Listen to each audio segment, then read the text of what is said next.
Hi,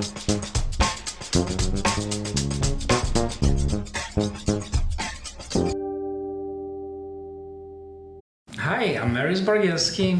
And I'm Tamara Jones. And we have another amazing guest, Jes Davis. Hello. Thank you. Who you. is actor, who is activist.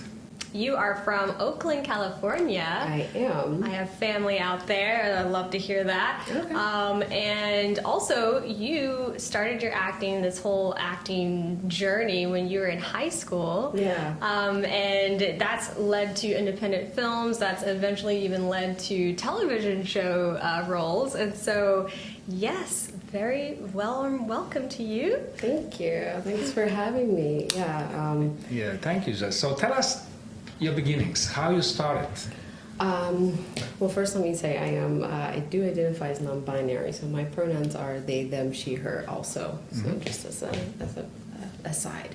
But how I got started, well, my first official job was when I was 3 years old. I got cast in a Little Caesars pizza commercial.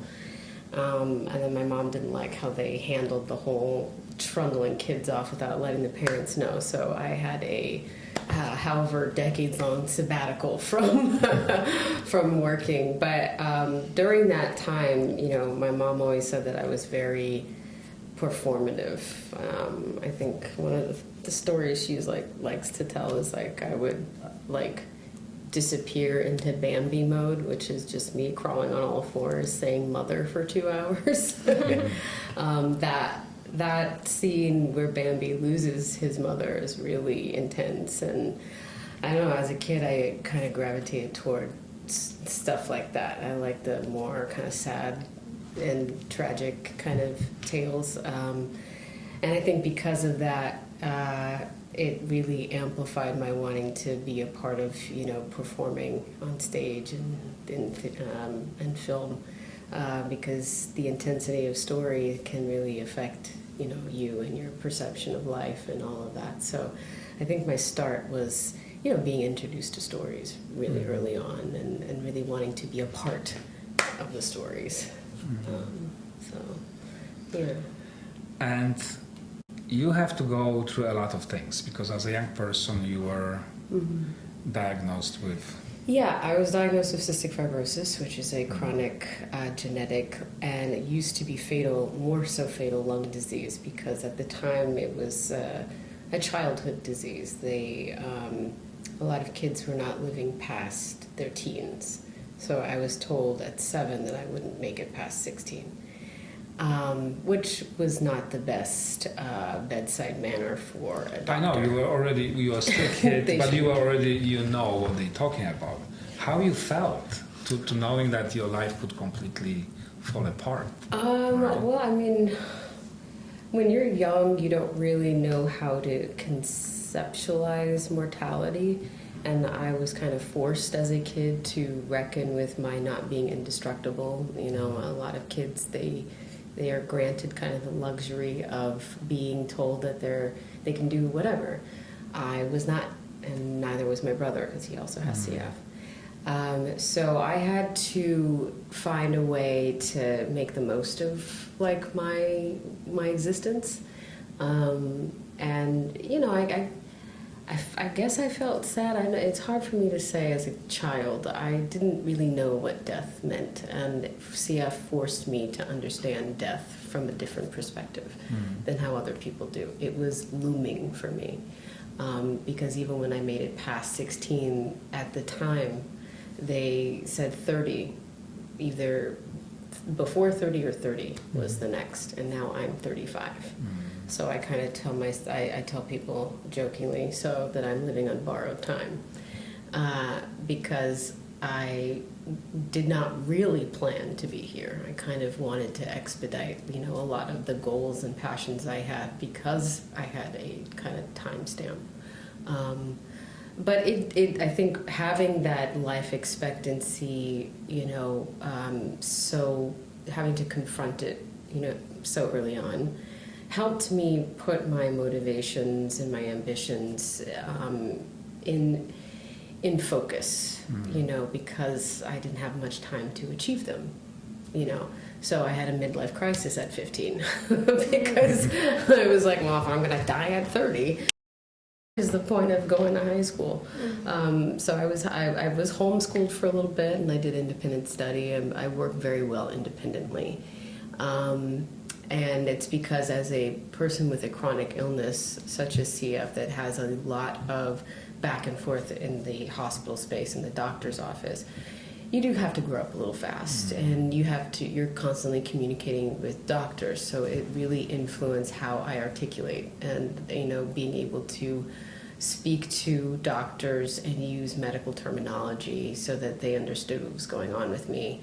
Also having to communicate having cystic fibrosis to teachers because I'm in class and I'm coughing and I don't want to freak them out.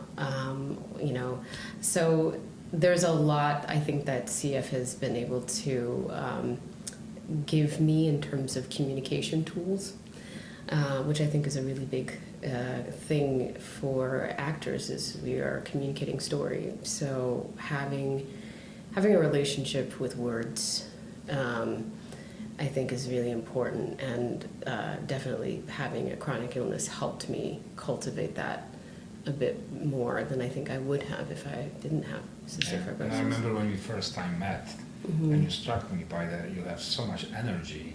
It was okay. Oh right, I was diagnosed at 3, so I spent 3 years of my life with no medication. And my mom, she is a scientist, so she was able to kind of figure out what my body could and couldn't do before the formal diagnosis. But being someone who grew up in that 3-year period, I was in constant pain. And I still had to figure out how to be a kid with the pain going on, and my mom didn't know. So I think that's where my energy comes from, is like my body is just used to working through things, and not letting pain kind of interrupt that. It's just like, oh, this is just what life is, So I'm thankful for that, but I also know that sometimes I take that a little too far. I don't give myself enough grace.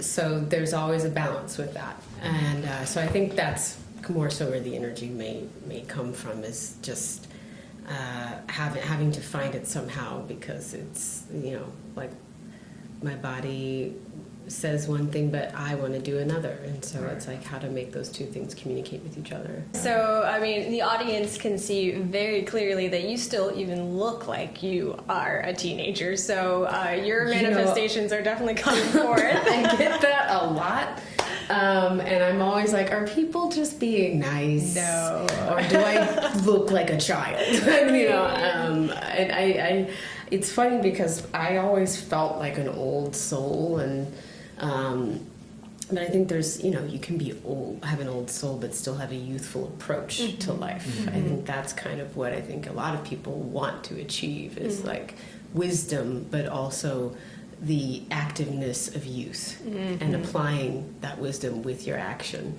right? I think I do that. I can be really fucking crotchety sometimes too, though. I don't necessarily like to leave my house because people are stupid. But I appreciate that compliment. I do a lot more for my skin now, and I definitely focus a lot more on extending my life than just hurrying to finish stuff because I think I'm gonna die.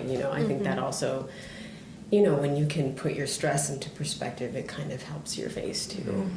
Aloe vera is really great. Aloe vera, guys, aloe vera. Aloe vera. But that leads me to, you said that your mother was a scientist. So in high school, you're like, wow, I really love this like entertainment field. How did that go over where you were like, because she's very perceptive, obviously, when she started seeing like, oh, you're not really going into my field, but you have this other field. How did that go?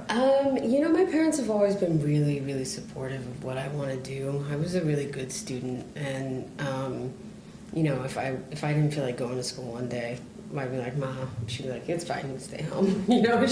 She knew that I was not a slacker. She knew that if I didn't want to go to school, it was because I was bored. And I tested into like anyway for like history and literature. I excelled. I was pretty in the medium for biology and like all the other sciences, and math I'm just not great at it. I have a different way of thinking about those things. It's more abstract than it is structural, which is how they teach you in school. But my mom always kind of embraced my art because that's what everybody in school that I would get the A for. Is like I was really great at analysis, but also pairing analysis with art. So I paint and I do a lot of collage work. I recently taught myself how to bookbind. So like the art part she saw was something that even young, I was good at refining. So I made it very intellectual. And I think that's what she appreciated. Even if it wasn't me being intellectual in terms of math and science, she saw some intellectual prowess in these areas that were my strengths. And I come from a family. Her family is very artistic. My dad does a lot of art. They're divorced now, thank God. But like I just grew up in a space where art was a good thing, and it wasn't something that was discouraged because artists don't make money and stuff. I think my parents were like, well, you're going to die anyway, so you might as well do what you want. I don't know if that's how they thought, but that's how I thought. So, and I think they embraced that. I mean, when I was young, I at least in high school, I did want to go into law, and that was one of the reasons I wanted to move to New York, because I wanted to go to Columbia for law. And then I realized the life of a lawyer sucks. And I agree. And I don't want to do, I was like, oh, it looks kind of glamorous when I watched The Practice and, on Law and Order. I had these aspirations of doing, being a doctor and, doing all these different things. And I was like, well, maybe I want to do that because I want to be an actor that does different roles in different walks of life. Not necessarily because I want to devote my life to a doctorate in, the medical field or law, but I would like to live a life in terms of narratively in in those different spaces. So that kind of helped me, I think, develop my desire to go into theater and film, and my parents, supported that. And yeah, I was actually kind of surprised that they supported that, but they've been very, very consistent. Which is great. Yeah. How, from your perspective, how it looks like your day, is any restriction that you have to really face as far as your illness, or? I mean, along with having cystic fibrosis, I'm a chronic depressive. And I'm not sure if, it's kind of like the chicken or the egg. Like, if I didn't have cystic fibrosis, would I be depressed? Because my lived experience as a human is different than someone else who's able-bodied. Right. And that can have an emotional effect on you. So, and my brother is studying for psychology right now, so we talk about that constantly. How much our chronic illness influences depressiveness. So, to answer your question, I think that's one of the things that I think I struggle with more, because CF is a very tangible thing. Depression is not. It's a figure. It's figurative. It's theoretical in a lot of ways, if I'm using that right. If I'm coughing a lot with CF, I can use my nebulizers. I can use my respiratory therapy. Modalities. I can take my oral meds. I can do my different huff coughs and different other respiratory exercises. Depression is a lot different. So I think, and I'm still figuring that out. So on a day-to-day basis, I think the first thing I acknowledge when I wake up is, how am I feeling? because that will automatically influence how my body is going to be throughout the day. If I'm stressed, if I'm depressed, then that adds tension to my body. And the tension, I hold my tension up here because I've got a lung thing. So all the stress is right here because my lungs are filled with mucus. So I have to get up in the morning and I have to meditate so that I relieve the stress from my body so that I can get up the mucus that's clogging my lungs. So they do work in tandem with each other, which I hope that I hope that we as a society start to see that, and it starts to become more integrated into our healthcare system, that therapy is covered, because it does affect your body in a very large way, especially if you have a chronic illness. So I think my day is very much rooted in constantly having to center myself emotionally so that I can feel good physically. Oh, and we'll come back, but I wanted to, going off of like, your parents accepted it, you're like, whoa, you accept me. And so you started your college years, like how did that college time start for you? What was your trajectory from when you left high school? Well, my high school was, because this kind of determined whether my college was like. In high school, my brother is a stand-up comic, and so he was young enough to test into their like special schools, whereas like you have to like audition as a freshman. And I was for this particular school because we moved, and so I couldn't, because we moved like when I was 16 to this school. It was a Berkeley High. So when we were going to Berkeley High, I couldn't test into that higher like gifted performing arts section. So I did a lot of work in my theater courses in just the regular Berkeley High. And my theater teacher, he chose me and another student to kind of go to different elementary schools for the students that were coming in to kind of amplify the theater program.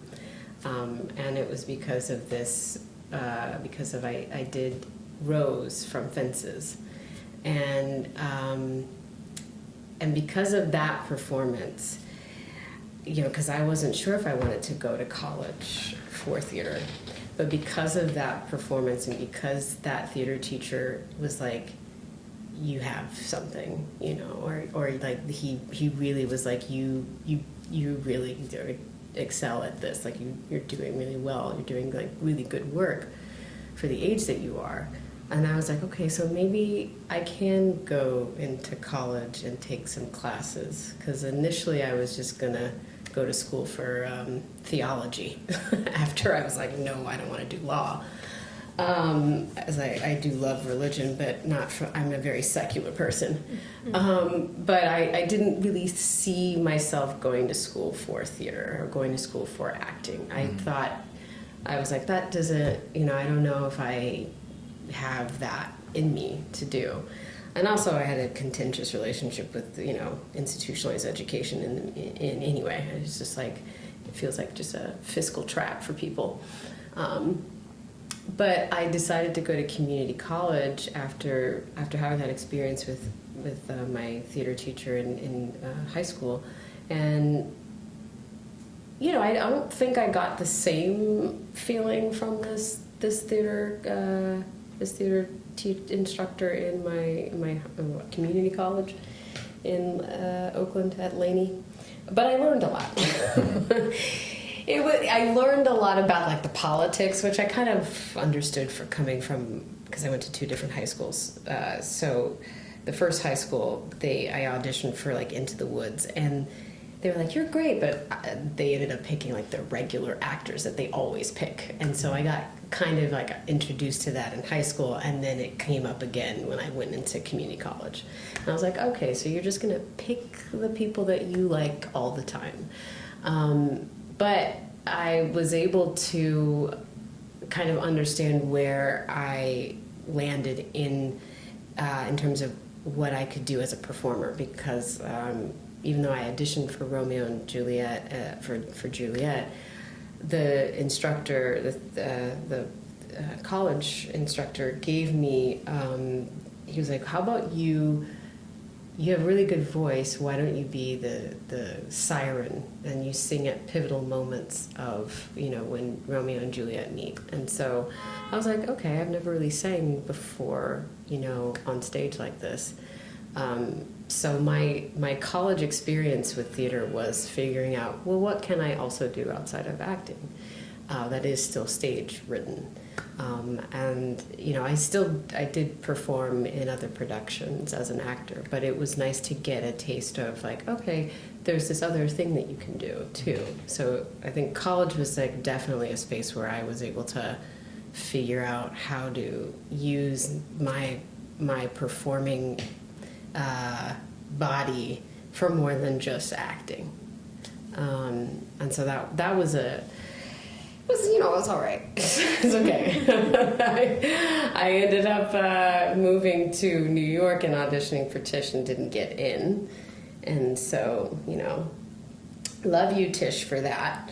Tish. You guys. It's fine. You have to have money to go to NYU. Everybody knows that.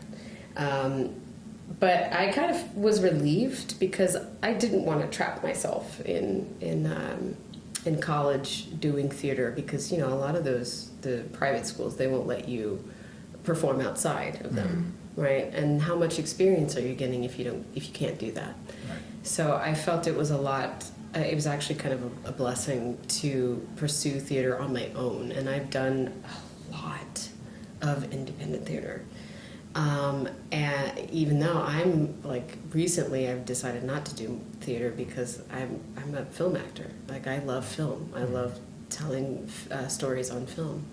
But theater has taught me a lot, and it's really helped me from a technical place too. I still need to project. I always get yelled at for not projecting. But I'm a really loud individual. I don't know why I cramp up on stage sometimes. But theater, having that transition going from high school to community college to moving to New York and continuing to do it, I think was really helpful because it really solidified that it's something that I want to do because I have not given it up, and I've always been really fervent in my pursuit of theater and just narrative in general that can be told with your body. So yeah, and I took a couple classes at HB Studios too, which is that was an experience, Yeah, HB Studios, Vincent Pastore, a great friend of ours, works there. He's a teacher there. Oh, so, sweet! Yeah, yes, I took when Christopher Martin was teaching the Shakespeare course. I did that. I wish they would do Greek. I'm not a huge fan of Shakespeare. Sometimes I find him a little bit. Just overdone. It's a little overrated, and the things that he does that I like never get any play. Like I love Coriolanus, and I love some of the probably the more concise pieces that he does are really great. But Greek is like I love Antigone, and I love doing classical from Sophocles and Euripides and all those people. But there are no classes for it. Well, especially now, it's so hard to find those. Yeah, which is weird because actually Greek is a little bit easier to understand than Shakespeare. You don't have to, I naturally I can do Shakespeare without doing the companion or whatever that they have, the Cliff Notes thing.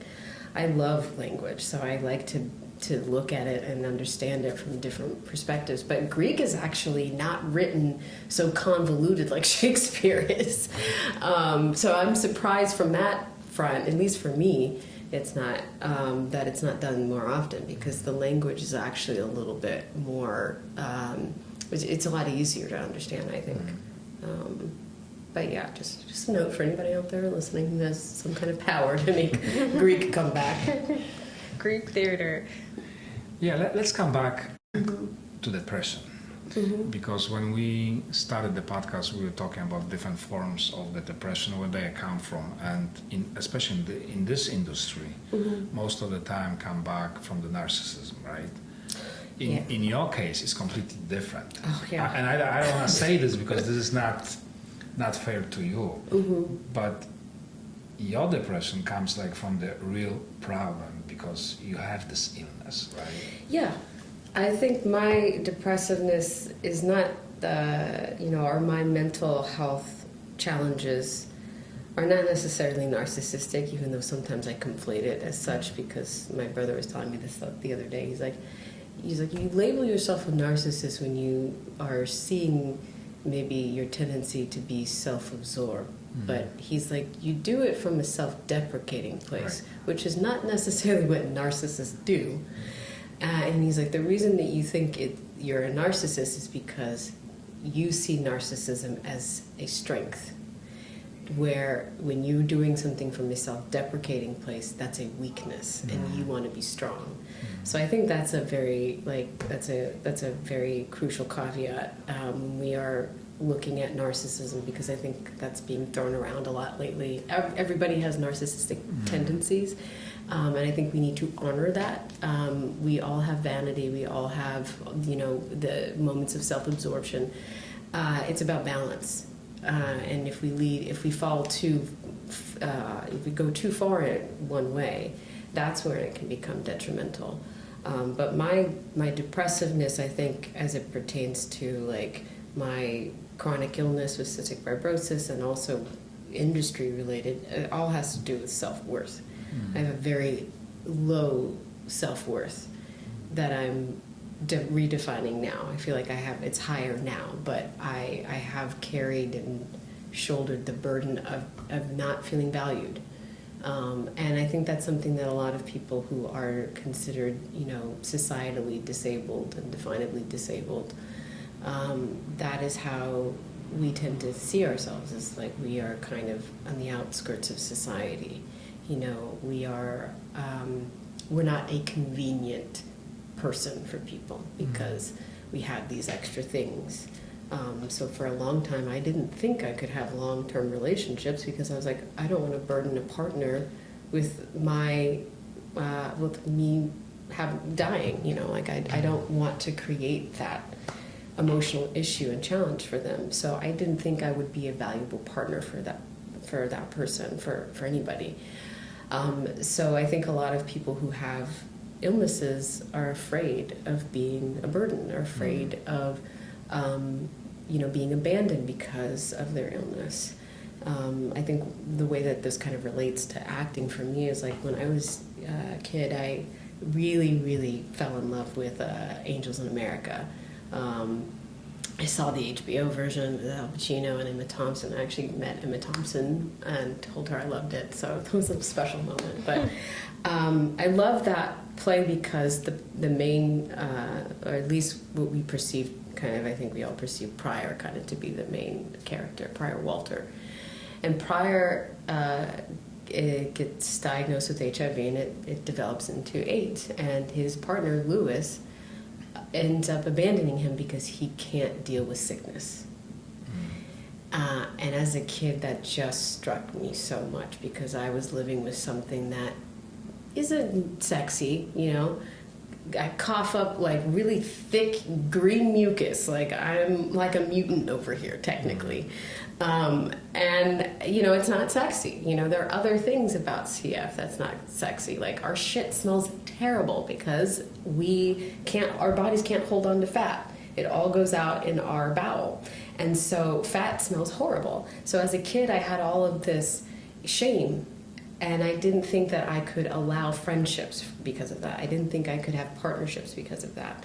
And that it would scare someone away, like it scared Pryor's partner, Lewis, away. And that was another thing that kind of, that story had kind of helped me grapple with and kind of cope with what I was going through. Because, at the end of the story, Pryor's not with a partner, but he has this lovely group of friends. And so I think I focused on amplifying my support as it pertained to friends because I was like, well, at least a friend doesn't have the same emotional responsibility as a partner would, to where it would feel a little bit more draining, you know. So I've definitely, you know, kept my distance, I think, from certain relationships, because I feel like I'm protecting and saving people, but that's not necessarily the truth. But I think when you know, feel that, it definitely comes from a depressive place, that I don't feel worthy enough, or I feel like I am too much for someone to really want to be with me. Just, it can also affect your motivation.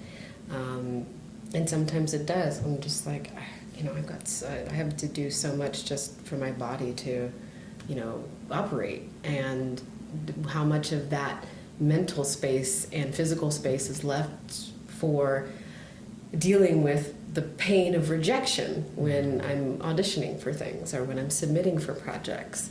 You know, and that's another thing. It's like, as an actor, you are constantly going through rejection, and how does that affect your mental state? Especially if you are also dating and doing other things in your personal life. It's like, okay, so I'm getting rejection from both of these places. Nobody wants me. Great, I'm just going to stay in my house, which is why sometimes I just stay in my house. But I know that that's part of the business, you know. Hollywood is not a meritocracy. And it can be really hard when you have genuine, you know, just genuine ambition and interest and all of these different, like, just goals for yourself in the industry, and you have done a lot of the work. Doesn't necessarily mean that you get the thing, right? But it doesn't mean you have to stop. Just means persevere, take different paths, you know. You have to just find it in yourself to continue to amplify that you are good enough to continue. Just because you haven't gotten this thing, just because you haven't gotten the Oscar and you're not Halle Berry or Angelina Jolie, doesn't mean that you can't do this. And I think that's, you know, I have my idols, which I have been knocking down, because now I understand from a completely different perspective being in the industry. So I don't really have like those idols anymore, but I do have like a better way to cope with some of the stresses of being a performer, being a filmmaker now. And I you know, not perfect, it still gets to me. You know, like I saw that they cast Zoe Kravitz in a role that I submitted for an Actors Access, and I was like, well, why the fuck did you ask us? If you were just gonna cast Zoe, you know? Did any of us have a shot? Did we, any of us have a winning shot? No, like, love her, great, I'm glad that she's working. I would like to work too, please. No, but it's just like having to cope with that, you know, thinking that you know, there's like, for me, what's always presented as an issue is like, I want to be optimistic, but I don't want to be delusional. But then a lot of people are like, well, you got to be a little delusional. And it's like, I really don't want to play that I can be sometimes crazy card. You know, that's really, it's hard to figure out where you can let your delusion kind of lead you and where you need to be a bit more practical. And so right now I'm kind of in that space where I'm like, okay, I can't wait for opportunities. I do have to create my own. And how can I be optimistic in that, with that approach, you know, approaching creating the opportunities by creating my own projects, you know. So I recently directed and produced and wrote a film last year, and I also performed in it. And I was really scared of doing that because I was like, I want to just act, and I was like, I never had any desire to direct. Never really had a desire to do producing and all these other things. It seems too hard. But you know, the Virgo brain is just like, well, we actually like doing all this organization stuff, and like this is really great for our overthinking, so it's fine. And so once I actually stepped into directing and creating my own stuff, I was like, actually, this is not that bad, you know. And a lot of people who I think now have acquired some kind of success have done a lot of their own things. So that's another way I think I kind of manage my depression too, is like I open myself up a bit more. I've learned that I have been getting in my own way by thinking I need to just stay in one place, and kind of like hitting this wall by not seeing other ways to continue being in the industry, but also doing different things. Opening myself up has just, I think it's also lifted this weight, because I'm not just staring at my casting sites waiting for like those roles to pop up so I can like be the first to submit. You know, it's just like that's a horrible existence. I know that some people are living that right now, and you know, I understand where you are, no judgment. But for me, I was like, it felt like Groundhog Day. You know, it felt like the monotony of that was adding to my depression. I was like, well, I'm doing this, I'm doing this, I'm doing this, I'm supposed to be doing this, I'm told that I'm supposed to be doing this, but nothing's coming from it the way that I want. And now I'm internalizing that as it's my fault. And I think a lot of actors do that. Oh, I must not be doing something right. No, it's a numbers game. Casting directors don't know what the fuck they want. Directors don't know what the fuck they want. You know, like everybody is trying to just do what they can with what they have. Nobody has the answers. But because we have this hierarchy in terms of like celebrity, movie star, people that are doing well and consistently working, we think that those people have the answers. They don't. They don't know what's going on. They're just thankful.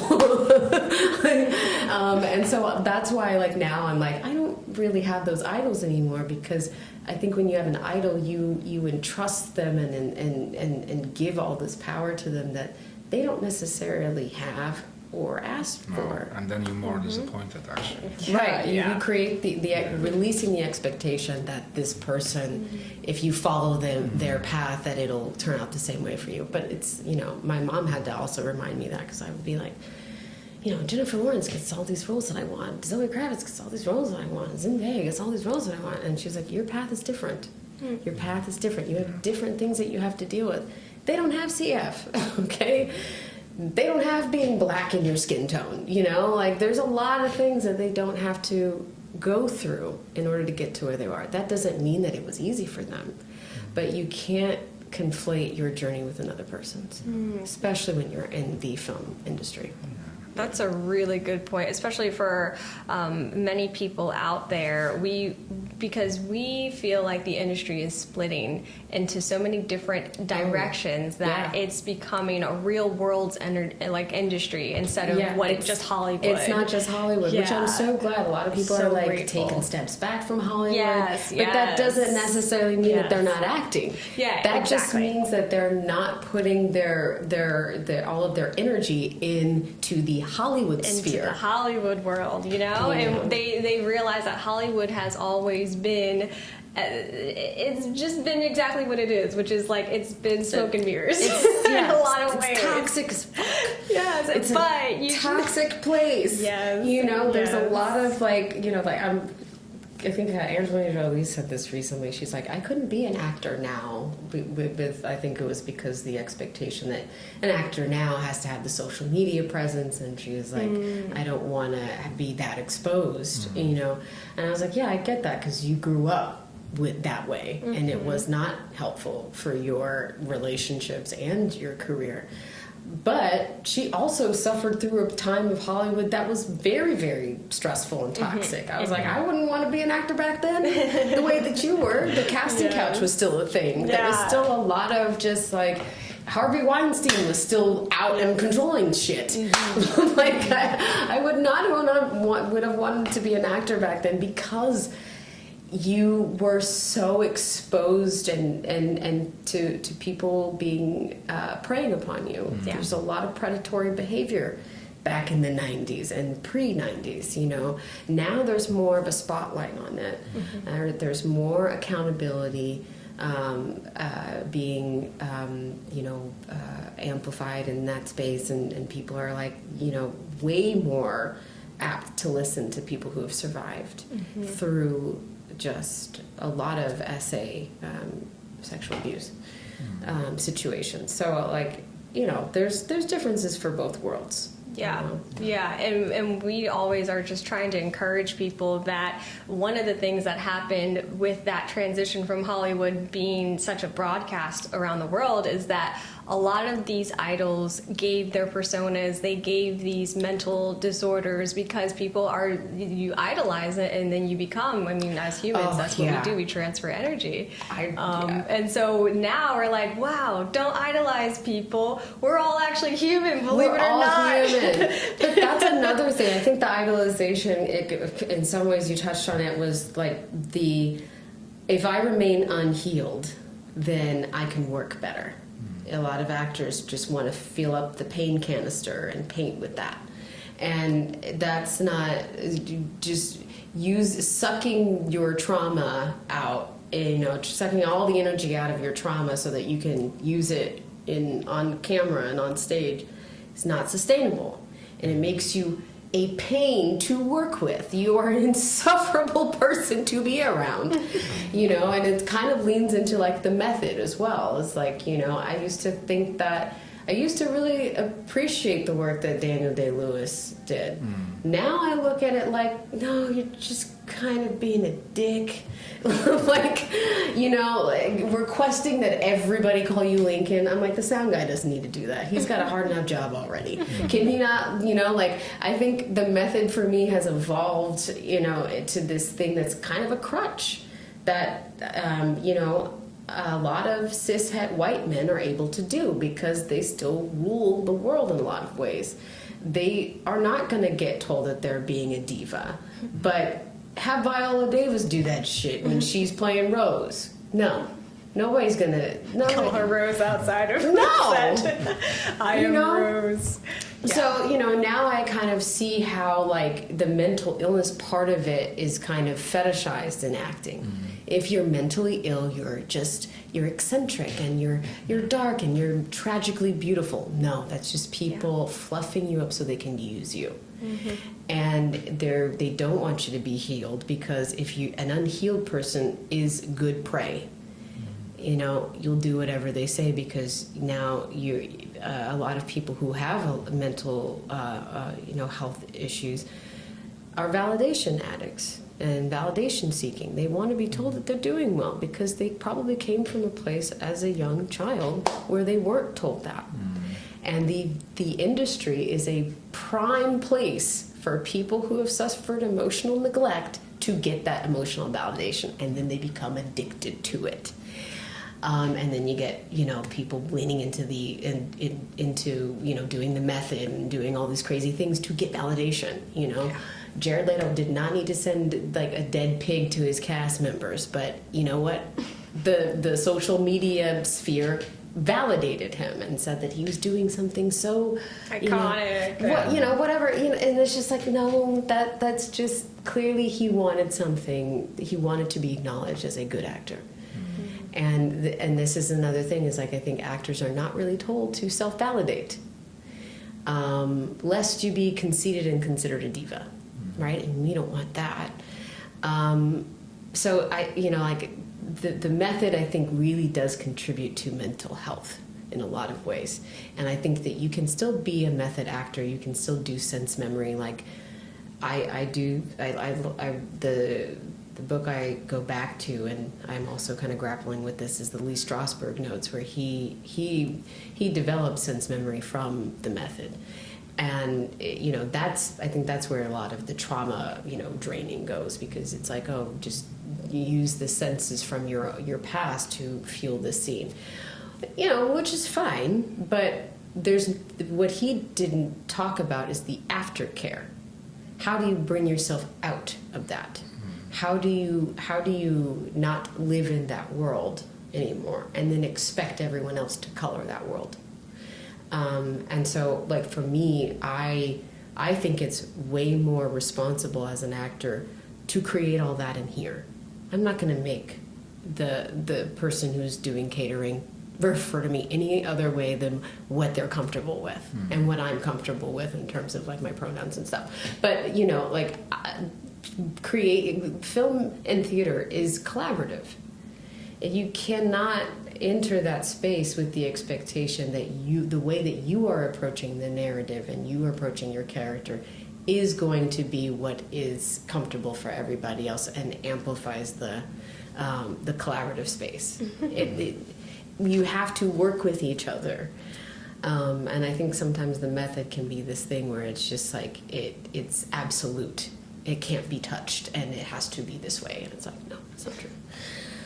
So there's a lot of mental health correlations, I think, with how actors approach their roles. And I think now there's been way more conversations about it. I think there's always been a conversation about the method, but now people are actually listening and changing. You know? Yeah, totally agree. Well, one thing I think a lot of people are probably wondering by this point,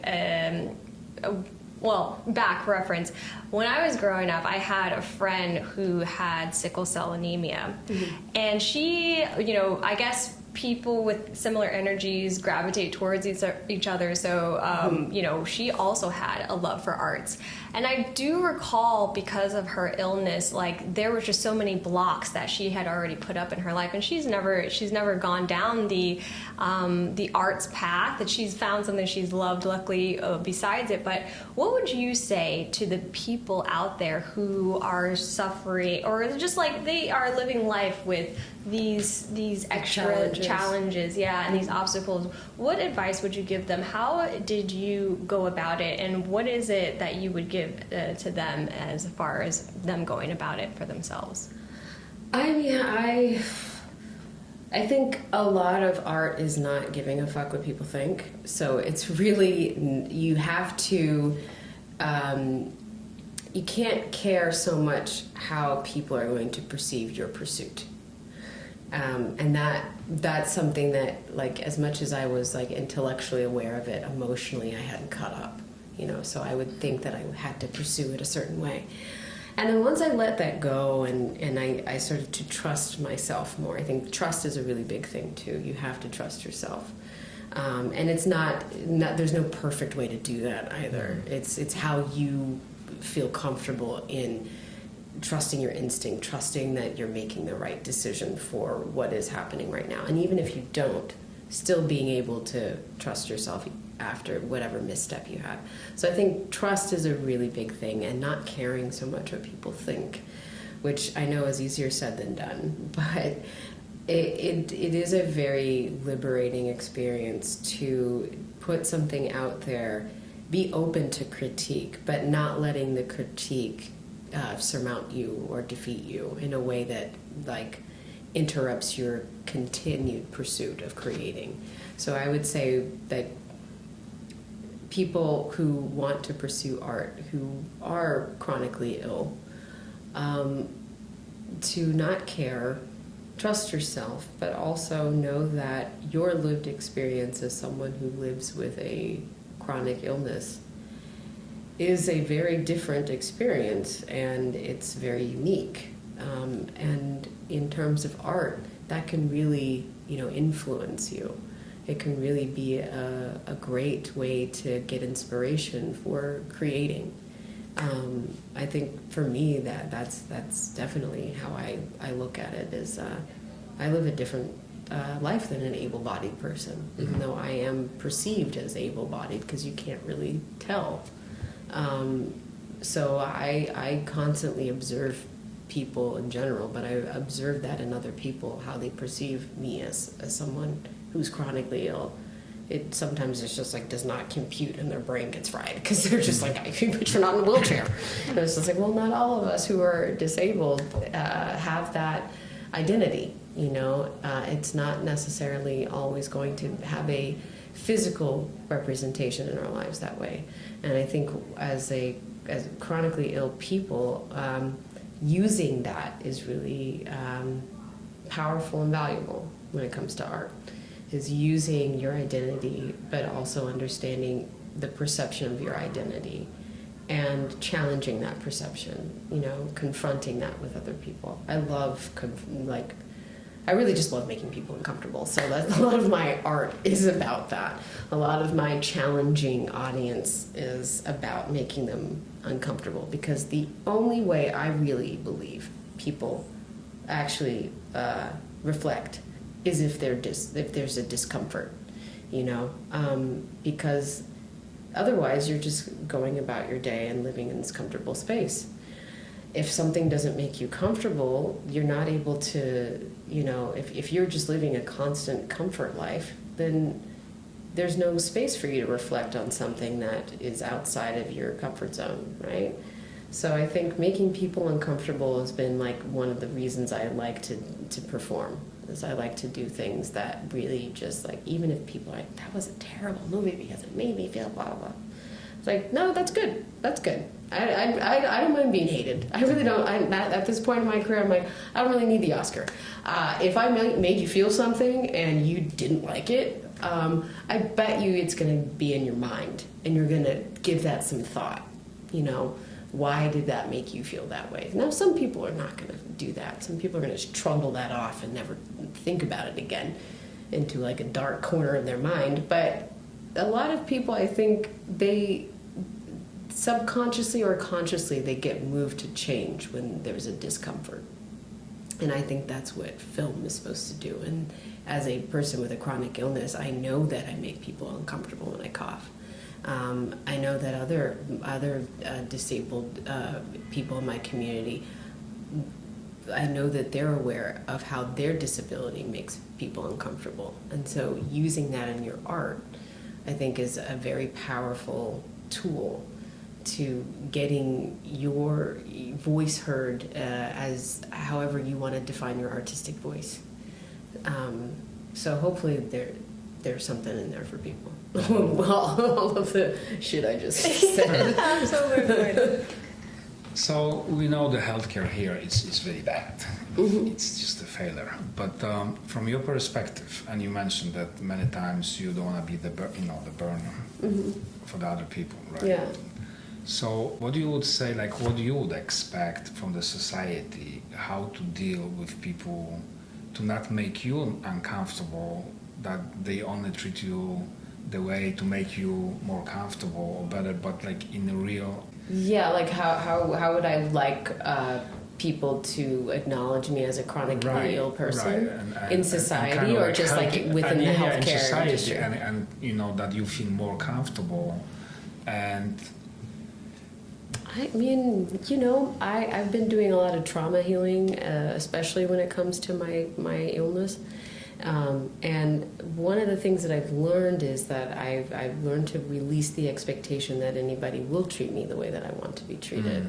And that I have to do a lot of the self-care and the reparenting to make myself feel comfortable in spaces where, people might not feel comfortable with a person that coughs, So to answer your question, I don't really know how.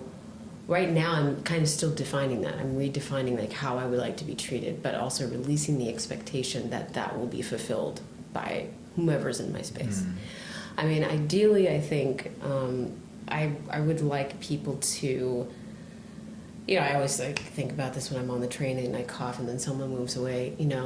I'd like people to acknowledge that not every cough is contagious. But we have a survival brain that's just like avoid cough because we don't want to get sick. So I'm like, how much can I expect someone to actually have that dialogue with themselves and make that consideration, especially when they don't know if the cough is contagious or not. It's kind of like the monarch butterfly and the viceroy butterfly. Monarchs are poisonous, but viceroys aren't, but they look the same, So a lot of times, like frogs will not eat either of them, even though one of them is fine to eat. So it's kind of like that nature versus nurture kind of gets, involved in your making survival choices like that. So that's what I mean by I don't know if I can expect that from people, because I understand it's a self-protective measure, and I had to grow up with that as a kid, which made me kind of a loner. I was the kid that was avoided because parents told their kids, stay away from the kid that coughs. I understand that how as much as I would like people to recognize that not everything is going to harm them, I can't expect that. Everybody has their own traumas, has their own life experience as to why they protect themselves the way that they do. I think, I just have to protect myself, and I have to not internalize that this person thinks I'm going to harm them. This person is just protecting themselves, because that's what we do as humans. We just protect. I can't wear a sign that says, "Hey, I have CF, I'm not contagious. You don't have to move away from me." I don't have the energy. If you want to move away, fine, I got more space. I used to think I had to let them know that I'm okay in some way. And now I'm like, I am too busy for those thoughts. I think when you get older, you do start to not care about certain things. I'm just like, yeah, I got bills. I gotta go shopping. I have a lot of shit on my mind that, if someone needs to protect themselves by moving away from me, cool. I gotta answer this email right now, So I don't have expectations around people making me feel comfortable around my having a chronic illness. Even with me being depressive, I have a really dark sense of humor, and I say really fucked up shit most of the time. And if you're not about it, cool. I don't expect people to be like, "Oh yeah, I get it." I'm like, no, if you don't get it, it's fine. You don't gotta be a part of my circle. Being the age that I am now, I don't feel, it's quality over quantity. If someone wants to be around me, they're going to inquire how to continue to be around me.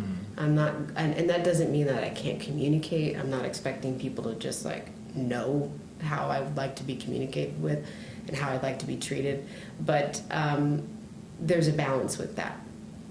I can present a boundary, I can communicate so much, but it does take, it is a tandem effort there. People do have to inquire how to treat you. And so I let people inquire, and not have that expectation so much. And being on a set, did you have really bad experience how people treat you on a set because of your illness, or? No, because normally the thing is, now I don't really, if people want to know and if it's crucial for me to tell them, I will. But I don't really, if I'm in a makeup chair and I'm coughing, I'm going to let the makeup artist know. If I'm on set and I'm coughing, I'll let somebody know. But with all the medical advancements with CF, I don't cough as much as I used to. I'm really diligent about my compliance with the regimen I have to do daily. So it really cuts down the symptoms that you normally would see. So I don't really feel it's necessary for me to tell people, unless I'm the lead of a show and I have to do all this action stuff and I'm wait, but I can't breathe right now. I will say something. I'm sure there's insurance purposes that I was even thinking about with the last film that I was going to do. But if there's a practical reason for me to tell people, if it's a dire need, I'll say something. But most of the time, if you see me coughing in the corner and you want to know, ask and I'll tell you. But I'm not gonna, I'm not gonna, write a email to everybody being "Hey, how's the No. I don't have the energy anymore for that. Again, that's the crotchety part of my brain. Me just fucking ask me if you want to know something. So, at this point, are there any future projects or projects that you're working on right now? What are some stuff that you want people to check out?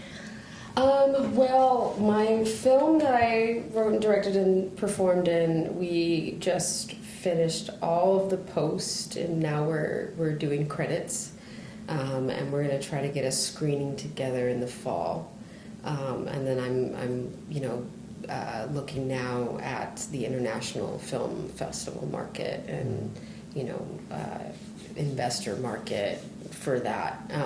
I'd like to do something turn it into possibly a mini series similar to like how Michaela Cole did I May Destroy You, because it's very similar in theme, but it is very sex heavy. So the puritanical audience of America would just be really uncomfortable with it, which is the kind of the point. But in terms of actually getting it seen and getting laurels and nominations and stuff, I think an international market would be great. But other than that, I'm also writing more. I was asked to direct something recently, so I'm like, okay, people trust me with story. Great, maybe I'll do that. But I'm currently writing there's an animation that my brother and we've been since we were kids, and we were approached to do it years ago, and now we're both a little bit older and a little bit more focused. We're developing it, so we're in the beginning stages of that. I love acting. I'm still doing that, but writing and directing are presenting themselves in a way that I didn't necessarily think they would, and so I'm giving space to that. But still, randomly, doing all of my acting stuff, not randomly, focused with all of that. I'm reaching out to a lot of casting directors right now, or at least preparing and being more what my brother always says is it's chess, not checkers, so I'm being more strategic with my approach with the acting, and then giving myself the space and time to do the writing and the directing. So but if you want to follow me anywhere, just follow the socials, and I'll be posting on there. Yes. Yeah. What are the socials for our audience?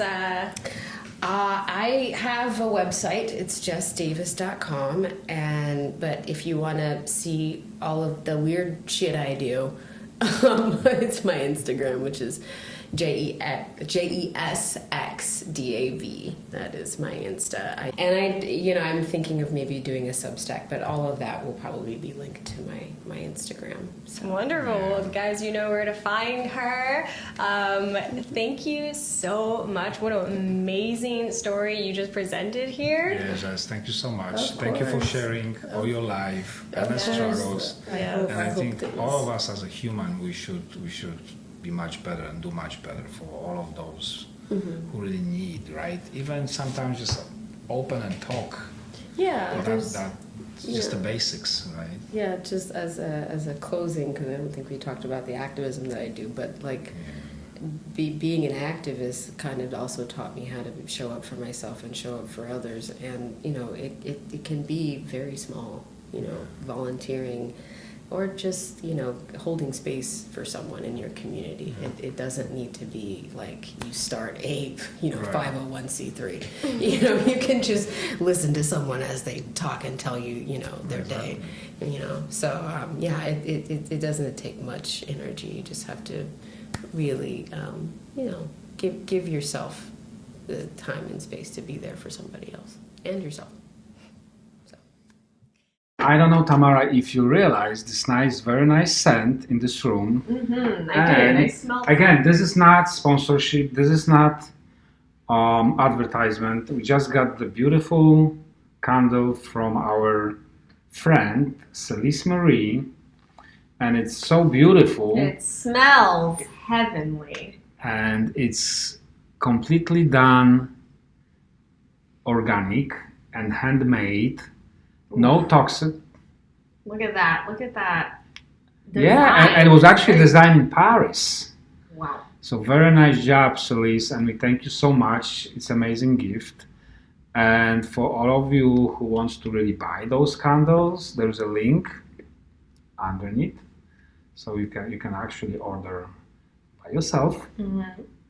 Yes, so check out Celise Marie Candles.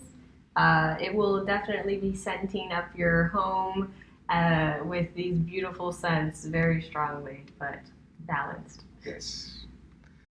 Well, that concludes another episode. Thank you so much for joining us, and please don't forget to like, subscribe, and hit that notification bell so that you don't miss another episode where we unveil the entertainment industry. Yeah, and we'll see you next week. Bye.